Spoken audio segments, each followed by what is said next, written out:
let's talk a little bit about a weird new computer that is running artificial intelligence on a captive human brain cells. I saw this, and it immediately made me think of remember this old science fiction movie, The Brain That Would Not Die? You've lost the urge to experiment. I wish I'd lost the urge to experiment.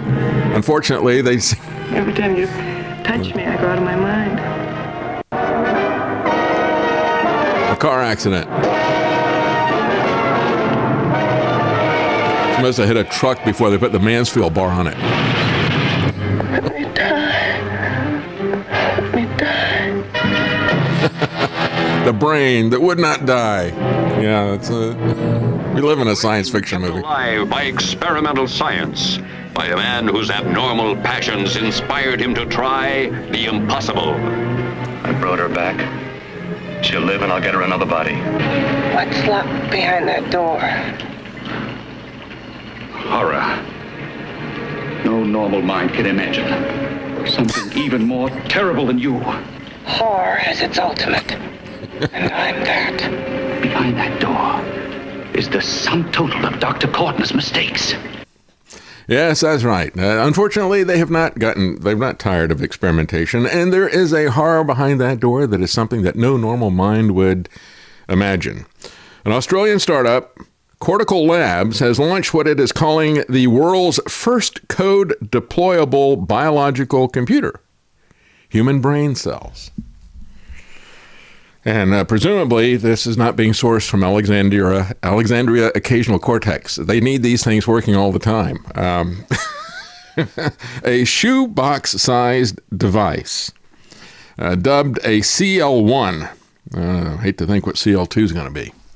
A notable departure that uses human brain cells to run fluid neural networks. So now they're going to do neural networks using real neurons.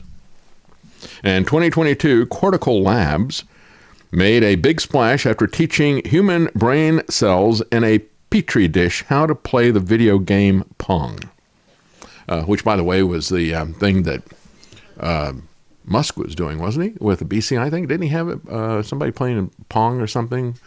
Thinking Pong? The CL1, however, is a fundamentally different approach. As New Atlas reports, it makes use of hundreds of thousands of tiny neurons, roughly the size of an ant brain each, which are cultivated inside a nutrient-rich solution and spread out across a silicon chip.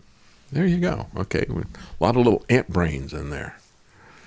I guess this is a hive mentality. Through a combination of hard silicon and soft tissue, is what the company says. Hard silicon and soft tissue. They claim the owners can, quote, deploy code directly to the real neurons to solve today's most difficult challenges. A simple way to describe it would be like a body in a box, or, a head on the desk, like that movie, But it has filtration for waves. It has pumps to keep everything circulating, gas mixing, and, of course, temperature control. There's so many different options. It could be used for disease modeling or drug testing. There we go. Yeah, if we can get some of that big pharma money, we're in, like Flint, right? So maybe they could redeem this abomination, like Curtis Chang said. Yeah, we can redeem abortions by using them in vaccines. That's how twisted these people are. I mean, just one thing stacked on top of another. There's so much nuance when it comes to the brain, they said. But you can actually see that nuance when you test it with these tools. So he says, I hope we're going to be able to replace significant areas of animal testing with this. For now, the company is selling the device as a way to train biological AI. That's what we need. Neural networks that rely on actual neurons. In other words, the neurons can be taught using a silicon chip. The only thing that has generalized intelligence, he said, are biological brains. What humans, mice, cats, birds can do that AI can't is to infer from very small amounts of data and then make complex decisions. Yeah, you see, the fool has said in his heart, there is no God.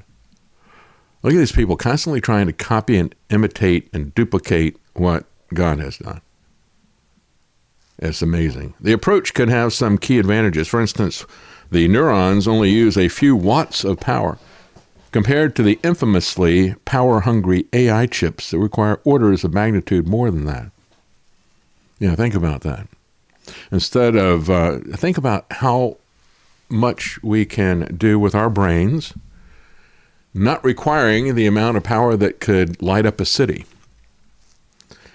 He said, I know where it's coming from because it's clear that these human neuronal networks learn remarkably fast, said a Queensland biologist.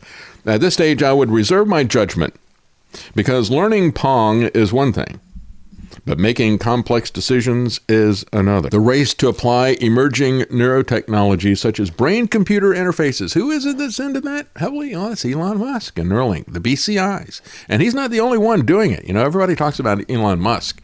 Microsoft's got a program that all these tech companies are into BCI. Why?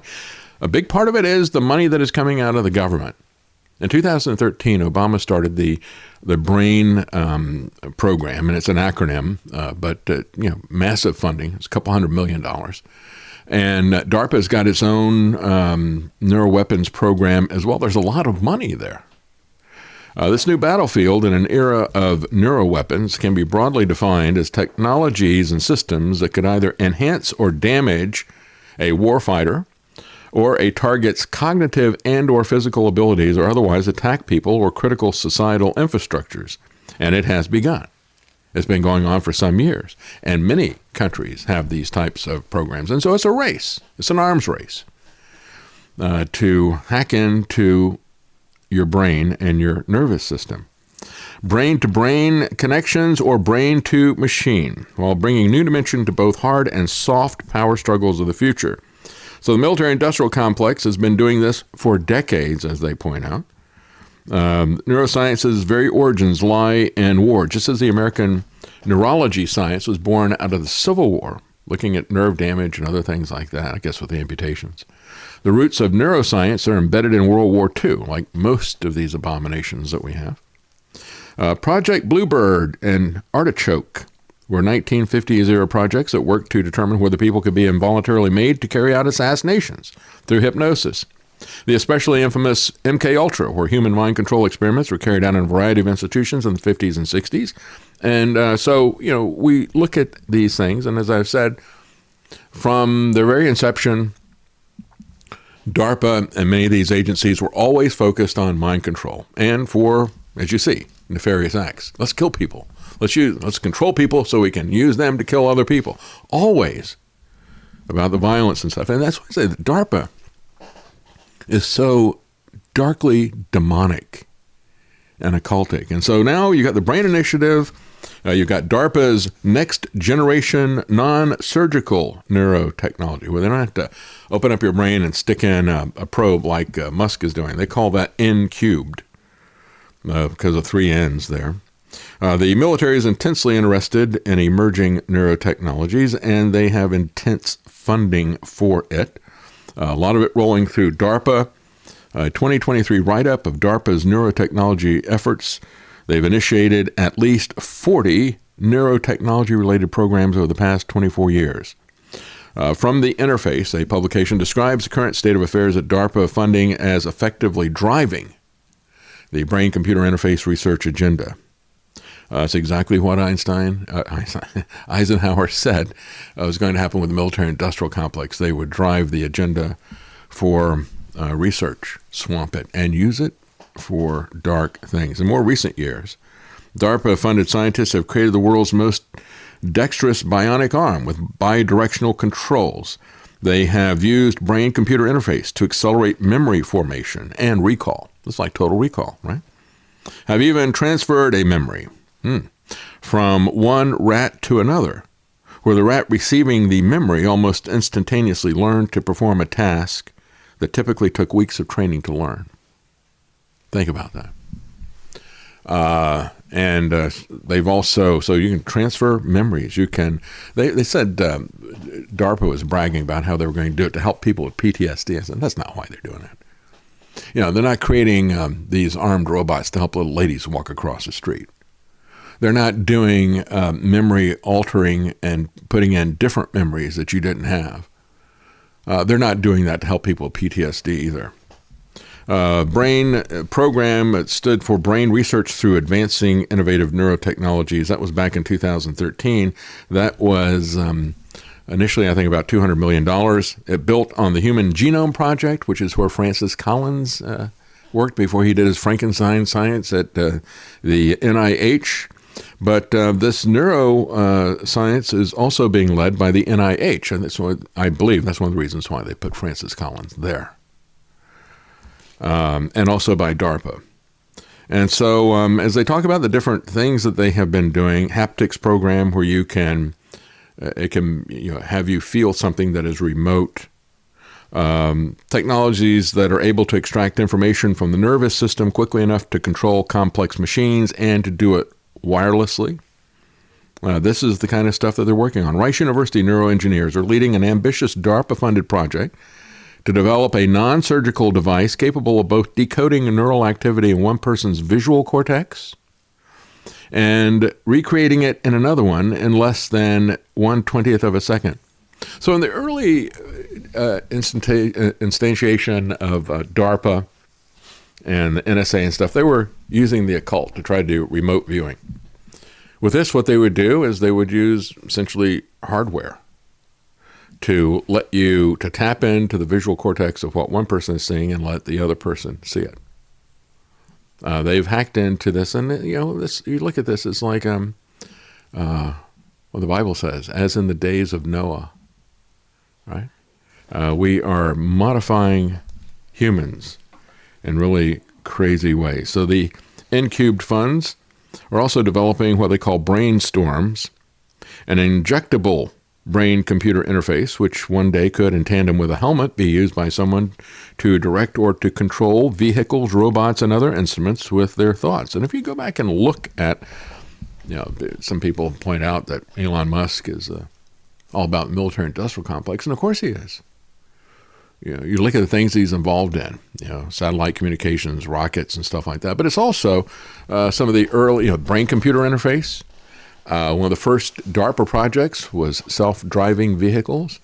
So you start to put all these different technologies together, and that's what you wind up with is what we have here. Something to help warfighters interact with the command military infrastructure using their thoughts without the need for an invasive Neuralink-style implant. So there's, his stuff is not necessarily by far the most advanced stuff. They don't call it Star Wars. They call it Small Wars. Small Wars. Augmented cognition.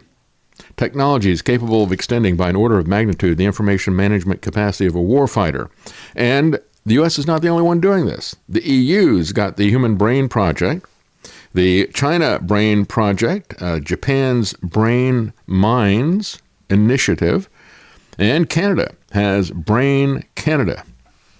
A 2024 RAND report speculates that if BCI technologies, brain-computer interfaces, are hacked or compromised, a malicious adversary could potentially inject fear, confusion, or anger into a BCI commander's brain and cause them to make decisions that result in serious harm.